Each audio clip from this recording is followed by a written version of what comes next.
Hello, everyone, and welcome back to the channel. I'm Denise. And if you are a thrifter, a vintage flipper, or you just like a really good deal, you are in the right place. Today, I'm going to be sharing with you my top 5 mistakes that thrifters and flippers make. I think I'm somewhat of an expert on this, unfortunately. And I was vintaging and vintage shopping and dressing back when I was in high school. And so that's been a while now. So I'm a little bit of an expert on the top 5 mistakes thrifters and resellers make. Whether you're a seasoned pro or just a beginner, avoiding these common pitfalls could save you time, money, energy, and a lot of frustration. So, okay, grab a notepad, settle in, and why don't you take some notes so that your next thrift haul is the best one yet. All right, so let's dive right in with number 5. And my number 5 pitfall is paying too much. And we have a good example right here of these salt and pepper shakers. Now, when I was a kid growing up in the 70s, these were in everybody's houses.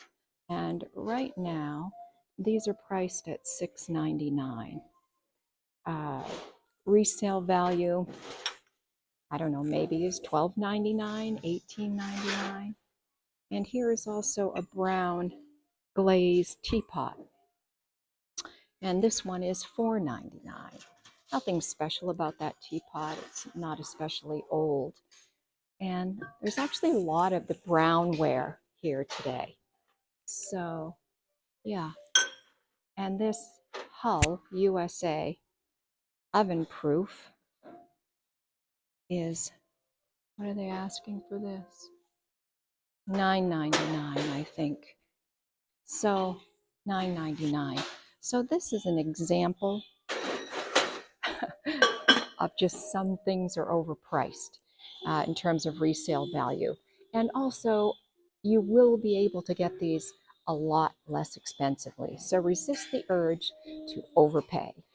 And number 4 on my list of common mistakes that resellers or flippers and thrifters make is thinking that they're going to fix it. I would like a nickel for every time I thought I was going to fix something. And a really good example of this are these 1966 large salt and pepper shakers. They're Crownford china. They're actually really, really nice. But one of them, the top, has a big old crack. And back in the day, I might have thought I would still go for these. But thinking that you're going to fix them, you can have a whole house full of things that you think you're going to fix.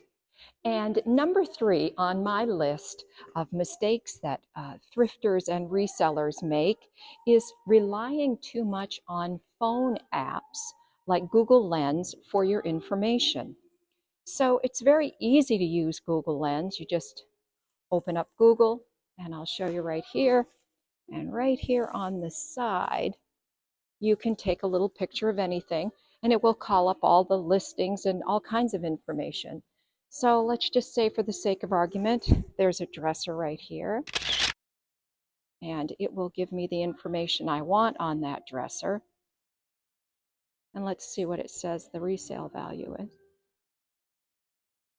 It's an Ethan Allen. If this is an Ethan Allen, it's a nice one. But the numbers are all over the place, right? $450 to $2,500. And these are what they're listed for, okay? This is not what they've sold for. There's a big difference. So when you're using these apps, you know, you get quite a little rush when you see something like this dresser that I'm looking at. I think it's $50, and oh my gosh, it's going $2,500, from $400 to $2,500. There is a big difference between listing and actually selling. So the best way you can do is go to eBay, and as part of being an eBay reseller in your account, you can see what has sold, and that is a better indication. So don't rely too much on these apps. And number 2 on my list of mistakes that thrifters and flippers make is not inspecting for stains. For example, You can see here there's a stain here on this. The whole front of it really is stained. There's a pull there. And I don't know, who knows? Would these stains wash out? Maybe they would, maybe they wouldn't. And today they want $6.99 for this. And stains can be tricky. Sometimes they'll come out, sometimes they won't. This is an example of a stain that I personally would stay away from. This looks like ink to me, and ink is very, very hard to get out. So check for these stains and, find out what you're willing to work with and what you're willing to try to fix. Okay, and so the number one mistake that thrifters and resellers or flippers make is not doing the sniff test. So I have just picked up at random a blouse, a dress, a men's flannel shirt, and then a jacket. And this is how I do the sniff test, folks. Yep, I can already smell perfume on this one. And I can smell a little bit of deodorant. So even if this was a great deal, which it really isn't, I wouldn't purchase that. Very hard to get sweat or deodorant out. Doesn't smell too bad. And I always go straight for the armpits. This one smells okay. I don't even know if it has even been worn.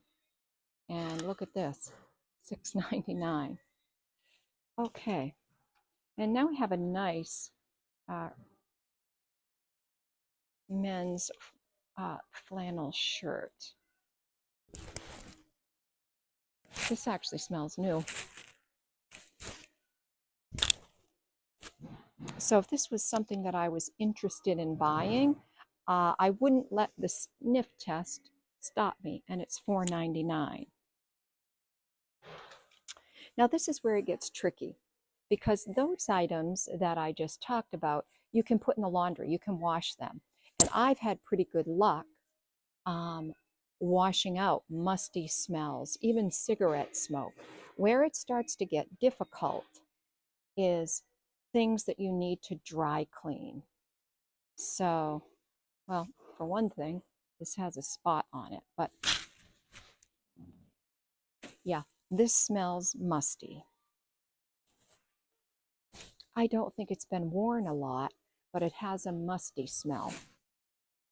And a musty smell is very difficult to get out when you're trying to dry clean. I don't know why that is, but I've never really had a lot of success. So that is my number one mistake that resellers and thrifters alike make, is they don't do the sniff test.